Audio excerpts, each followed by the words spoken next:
Hello दोस्तों, code decode में आपका स्वागत है। तो इस वीडियो में हम देखेंगे most task interview question on core Java. तो आज के कोड कैफे के मेन्यू में है what is the use of JVM JIT, why string is immutable in Java, how is the creation of string using new keyword and that of literal, difference between equals and equality operator, can we overload the main method and why the main method is static, what will happen if we don't declare the main method as static, difference between the abstract class and interface, difference between the checked and unchecked exception, and what is the difference between final, finally and finalize। तो दोस्तों ये सभी जो question है मैंने मेरे interview जो सभी मैंने इंटरव्यू दिए हैं उसके एक्सपीरियंस पे निकाले हैं। और ये सभी क्वेश्चंस आपको आना बहुत जरूरी है क्योंकि ये अगर आप जावा का इंटरव्यू दोगे तो इसमें से 4-5 क्वेश्चंस तो आपको पक्का पूछेंगे ही। तो एक टिप मैं यहाँ पे आपको देना चाहूँगा जो कि आपके इंटरव्यू में आपको बहुत ज़्यादा हेल्प करेगी।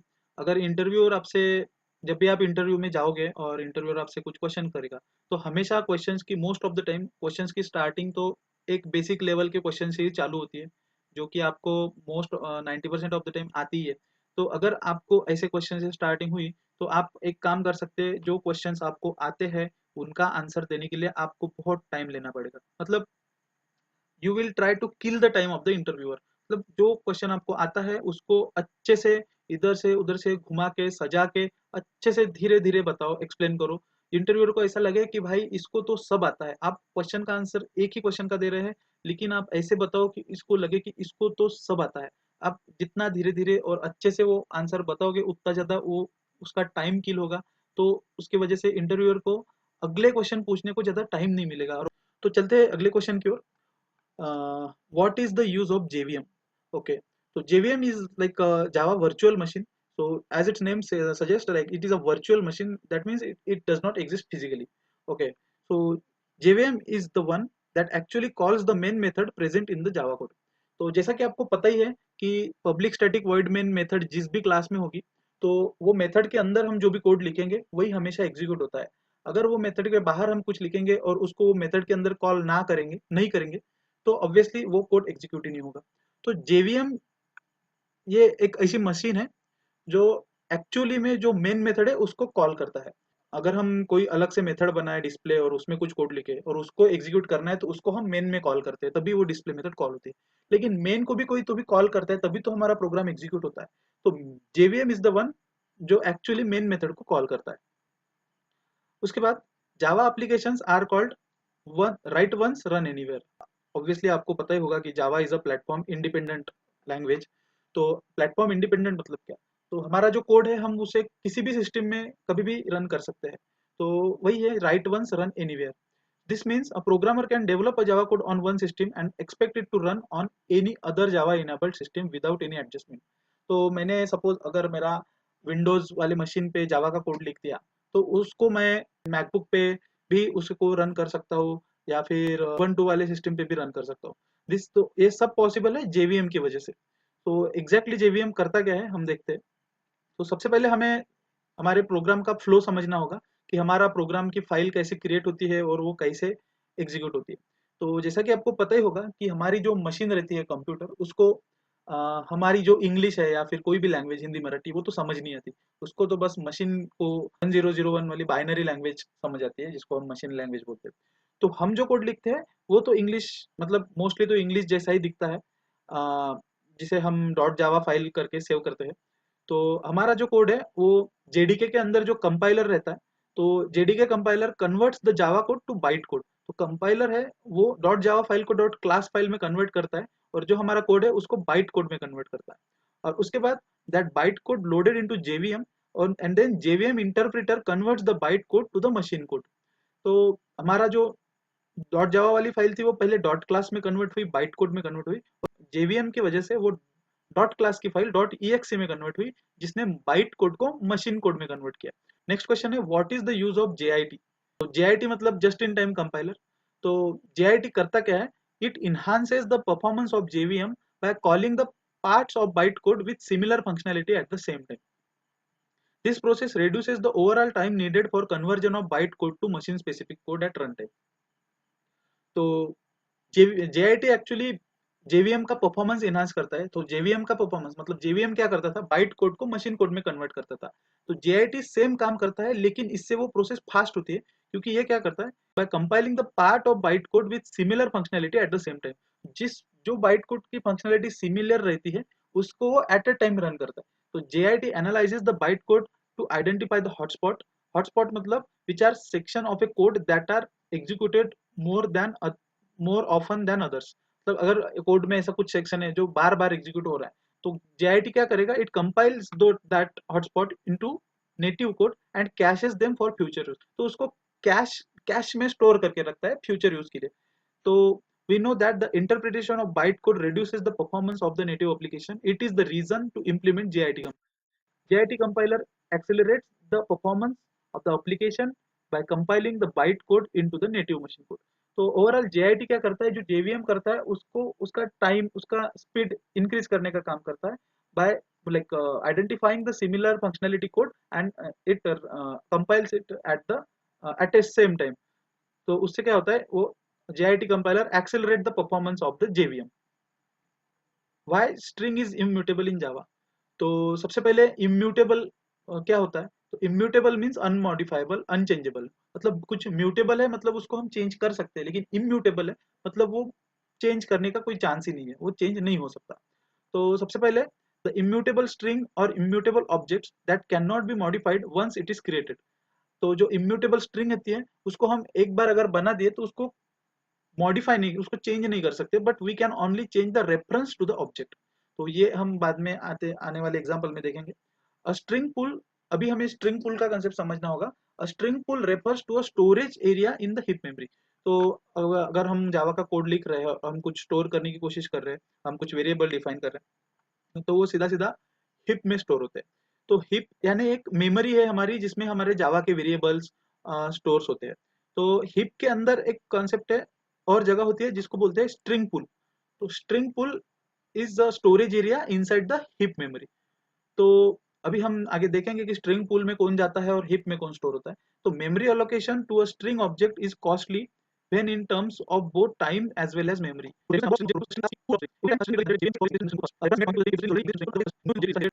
and added to the pool। तो यहाँ पे बोला गया है कि जब हम स्ट्रिंग लिटरल डिफाइन करते हैं, जैसे कि string str equals to suppose code cafe, तो वो क्या करेगा, वो उसको स्ट्रिंग पूल में चेक करेगा पहले कि कोड कैफे नाम से कुछ वैल्यू स्टोर है क्या। अगर कोड कैफे नाम से कोई वैल्यू स्टोर है तो उसी वैल्यू को str का पॉइंटर लगा देगा। अगर वहां पे कोई स्ट्रिंग पूल में कोड कैफे नाम की वैल्यू नहीं मिली तो अलग से अपना एक मेमोरी लेगा और उसमें वो वैल्यू स्टोर करेगा और फिर str उसको पॉइंट करेगा। तो ये कॉन्सेप्ट है स्ट्रिंग पूल का। तो आगे बढ़ते हैं और इसका हम एग्जांपल देखेंगे। Suppose there is a variable player name and we have assign it value player. तो जैसे कि प्लेयर वैल्यू प्लेयर जो अपना रेफरेंस है वो वेरिएबल विराट को हमने असाइन किया है। तो यहाँ पे एक स्ट्रिंग पुल में पहले उसने चेक किया विराट नाम का कोई वैल्यू है क्या, अगर नहीं है तो इसने यहाँ पे विराट नाम की वैल्यू एक मेमोरी में असाइन कर दी और पहले प्लेयर नेम ये विराट नाम की वैल्यू को रेफर कर रहा था। उसके बाद हमने वो प्लेयर नेम को कॉन्कैट किया और कोहली करके ऐड किया। कॉन्कैटिनेशन को आपको पता होगा, विराट कोहली इसका एक वेरिएबल बन जाएगा। तो जैसे ही हम इसको एक उसी रेफरेंस को असाइन किया तो ये एक नया वेरिएबल हमारे स्ट्रिंग पुल में क्रिएट हुआ।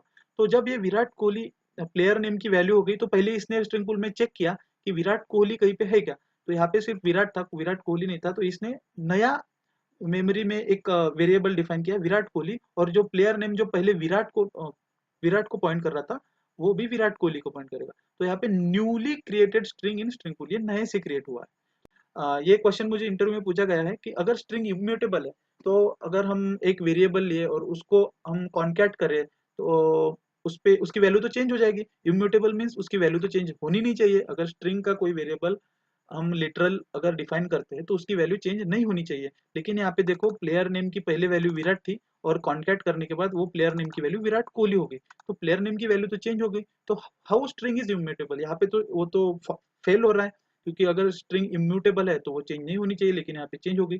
तो उसका आंसर ये है कि वैल्यू चेंज नहीं हुई, बस रेफरेंस चेंज हुआ। क्योंकि वैल्यू तो वही है। देखो अगर स्ट्रिंग पुल में आप देखोगे तो विराट नाम की वैल्यू तो वही पे है, लेकिन वो जो प्लेयर नेम जो उसको पॉइंट कर रहा था वो रेफरेंस अभी पॉइंट कर रहा दूसरी दूसरी वैल्यू पे जो नए से चेंज हुई है। तो स्ट्रिंग चेंज नहीं हुई, नए से ऐड क्रिएट की गई। तो when the above statement is executed, the virtual machine takes the value of string player name, that is Virat, and appends Kohli, giving us the value Virat Kohli. Now since strings are immutable, the virtual machine can't assign this value to player name, so it creates a new string object, gives it to the value Virat Kohli and gives it reference player name. तो इसने इस विराट को विराट कोहली नहीं बनाया, इसने नई value assign की और वो पुराना पॉइंटर नए वाले वैल्यू पे असाइन किया. So that is how string is immutable. और स्ट्रिंग अगर इम्यूटेबल है तो हम उसकी वैल्यू अपडेट नहीं कर सकते, वो नई वैल्यू में स्टोर होता है. तो बढ़ते हैं अगले क्वेश्चन की.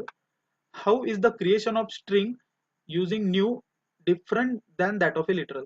तो ये क्वेश्चन और जो स्ट्रिंग इम्यूटेबल वाला क्वेश्चन है, अगर मैंने एक साथ रखे हैं क्योंकि एक दूसरे से रिलेट करते हैं, वो हम देखेंगे अभी.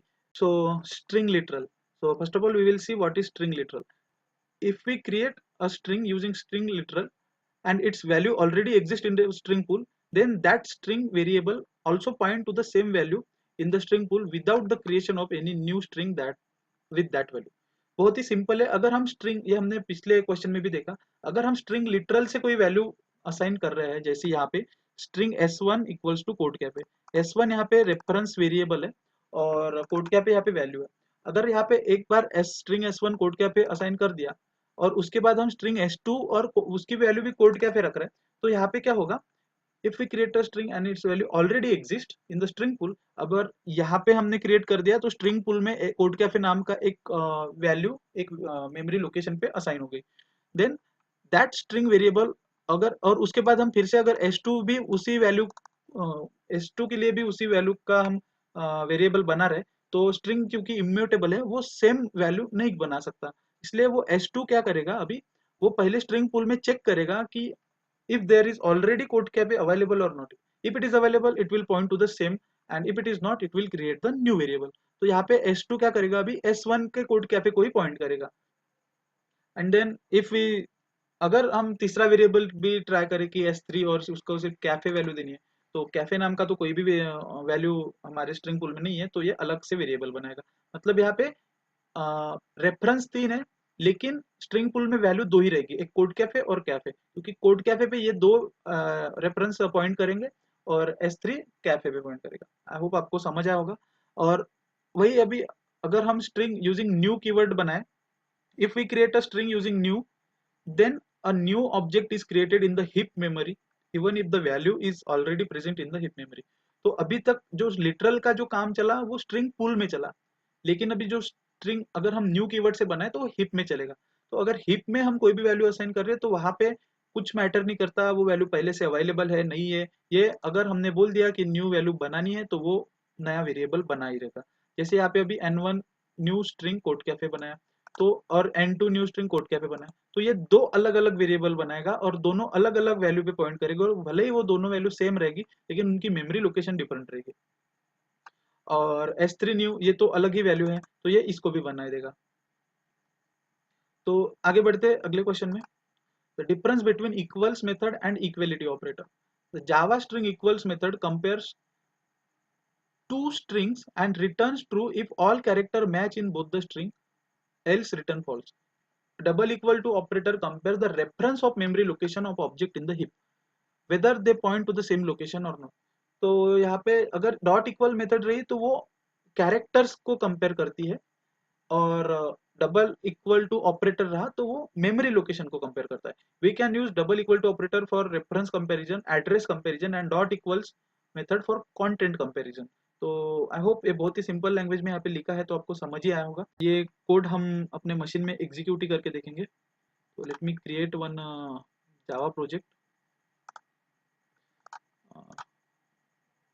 ओके, प्रोजेक्ट का नाम देंगे हम कोड कैफे स्ट्रिंग, और यहाँ से नेक्स्ट करके फिनिश कर देंगे. ओके, तो यहाँ पे एसआरसी के ऊपर राइट क्लिक करके हम बनाएंगे अपना एक पैकेज. पैकेज का नाम देंगे कॉम डॉट कोड कैफे, और पैकेज के अंदर हम बनाएंगे अपना क्लास. क्लास का नाम देंगे understand string methods. String methods तो नहीं है, अंडरस्टैंड स्ट्रिंग इक्वालिटी. ओके, हमें फुल स्टैटिक वर्ड नहीं चाहिए, यहाँ से सिलेक्ट कर लेंगे और फिनिश करेंगे. तो ओके, तो इसके अंदर सबसे पहले हम देखेंगे स्ट्रिंग लिटरल्स को. तो स्ट्रिंग लिटरल्स में हम देखेंगे हम पहले तो 3 वेरिएबल डिक्लेयर करेंगे, string s1 equals to code cafe, string s2 equals to code cafe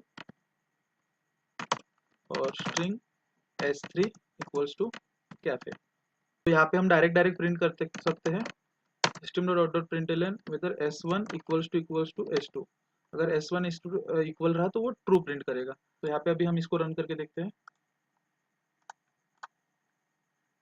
right click, run Java application, okay, इसको नीचे लेके आते हैं। तो यहाँ पे आंसर है हमारा ट्रू, क्योंकि ये इक्वल टू है जो कि एड्रेस को कंपेयर कर रहा है, और एड्रेस में क्या हुआ, हमारा एक ही है, क्योंकि इन दोनों का एड्रेस s1 s2 का एक ही है, क्योंकि इसने s2 का तो नया वेरिएबल बनाया ही नहीं, क्योंकि कोड कैफे पहले से s1 में अवेलेबल था, तो इसने इसी को पॉइंट कर दिया, इसलिए इनका एड्रेस सेम है। वही अगर हम इसी को s1 इक्वल टू s3 करेंगे, तो ये क्योंकि ये अलग अलग मेमोरी लोकेशन पे है, तो यहाँ पे ये ट्रू के बाद फॉल्स प्रिंट करेगा, देखो true false. Okay, I hope आपको समझ आया होगा। तो अभी हम यहाँ पे एक न्यू कीवर्ड से स्ट्रिंग डिक्लेयर करेंगे, स्ट्रिंग s3 इक्वल्स टू, इसी को चेंज कर देते न्यू स्ट्रिंग, और इसका भी नाम रख देंगे हम कोड कैफे। ओके, तो अभी s1 s2 और s3 तीनों की वैल्यू कोड कैफे है, but only thing is s3 जो है वो हमारा स्ट्रिंग यूजिंग न्यू कीवर्ड है। ओके, तो अभी हम देखेंगे s1 को पहले s2 के साथ कंपेयर किया और s1 को s3 के साथ, तीनों की वैल्यू कोड कैफे। तो अभी हमें इसको रन करके देखते हैं, और अभी आप देख सकते हैं कि s1 equals to s2 true आया, but s1 equals to s3 false है, जबकि s1 और s3 की वैल्यू तो सेम है, फिर भी ये फॉल्स है, क्योंकि जब हम s1 ये जो है ये लिटरल है, ये स्ट्रिंग कांस्टेंट पूल में है, और s3 ये यूजिंग न्यू कीवर्ड, तो ये हिप में है, तो दोनों की मेमोरी लोकेशन अलग अलग है दोनों का। और इक्वल टू ऑपरेटर क्या करता है, दोनों का एड्रेस कंपेयर करता है, इसलिए ये इन्होंने फॉल्स दिया। वही अगर हम यहाँ पे लिखे सीस out s1 dot equals s3, अभी अगर हम अभी इसको कमेंट कर देते हैं, अभी इसका कुछ काम नहीं, s1 और s3 का काम है, क्योंकि अभी ये फॉल्स आया था। अभी यहाँ पे देखो ये इक्वल है तो फॉल्स आया, अभी हमने डॉट इक्वल्स लिखा तो ये यहाँ पे अभी ट्रू आया।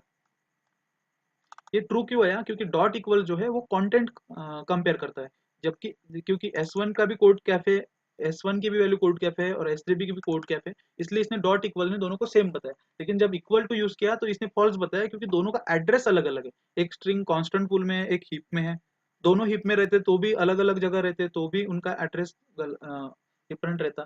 तो आई होप आपको ये समझ आया होगा। तो बढ़ते हैं अगले क्वेश्चन की ओर। ओके, ये one of the most task interview question में से है, why is the main method static in Java, what will happen